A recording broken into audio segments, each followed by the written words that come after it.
ছাত্র আন্দোলনে হামলা ও গুলির ঘটনায় সাবেক রাষ্ট্রপতি আব্দুল হামিদ ও সাবেক প্রধানমন্ত্রী শেখ হাসিনা সহ ১২৪ জনের বিরুদ্ধে এবং অজ্ঞাত আরও ২৫০ জনের বিরুদ্ধে মামলা করা হয়েছে। কিশোরগঞ্জ মডেল থানার ভারপ্রাপ্ত কর্মকর্তা আব্দুল আল মামুন জানান, মঙ্গলবার রাতে মামলাটি দায়ের করেন কিশোরগঞ্জ সদর উপজেলার আহত যুবদল কর্মী তহুমুল ইসলাম মাজহারুল। তিনি জানান, ছাত্র আন্দোলন দমন করতে এই আসামিরা সারা দেশে গণহত্যার পরিকল্পনা করে। পরে সেই পরিকল্পনা বাস্তবায়নে অস্ত্র নিয়ে ছাত্রদের উপর হামলা করে। এদিকে মামলাটি তদন্ত করে যথাযথ আইনি ব্যবস্থা নেওয়া হবে বলে জানায় পুলিশ।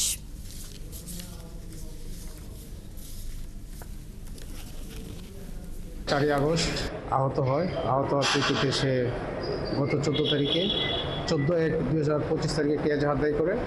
এজাহার দায় করার পরে একটি নিয়মিত মামলা রুজু হয়। মামলাটি তদন্তাধীন।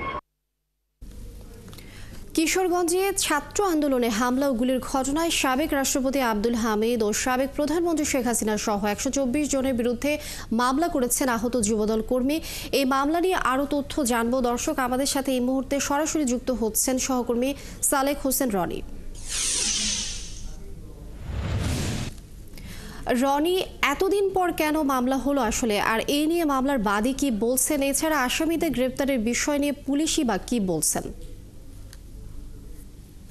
আপনি জানেন যে কিশোরগঞ্জে কিন্তু গতকাল যে মামলাটি রুজু হয়েছে সেখানে ১২৪ জনের নাম উল্লেখ করে ২৫০ জন অজ্ঞাত আসামিকে এই মামলাটি করা হয়। মামলার বাদী আপনি যে প্রশ্নটি করেছেন যে দীর্ঘদিন পরে কেন সে করলো, মামলার বাদীর সূত্রে আমরা যেটা জানতে পেরেছি যে তিনি ৪ আগস্টে তিনি যখন কিশোরগঞ্জের স্টেশনে সামনে মিছিল নিয়ে যান, সেখানে তিনি তার উপরে গুলি বর্ষণ করা হয় এবং তার মাথায় এবং হাতে এবং শরীরের বিভিন্ন স্থানে তিনি গুলিবিদ্ধ হন।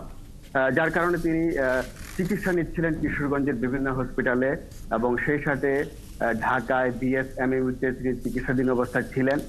তো কিছুদিন সেখানে চিকিৎসা সেবা নেওয়ার পরে সুস্থতা বোধ করার কারণে কিন্তু তিনি গতকালকে তিনি মামলাটি রুজু করেছিলেন।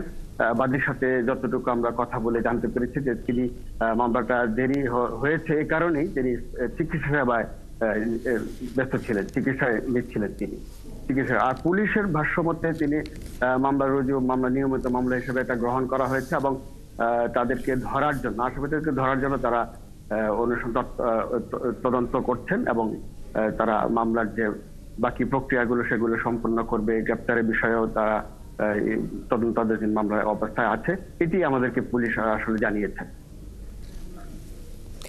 সালেক হোসেন রনি, অসংখ্য ধন্যবাদ। আপনি যুক্ত থাকুন, আমরা আবারও জানবো এই বিষয়ে, আপনার সাথে যুক্ত হব পরবর্তীতে।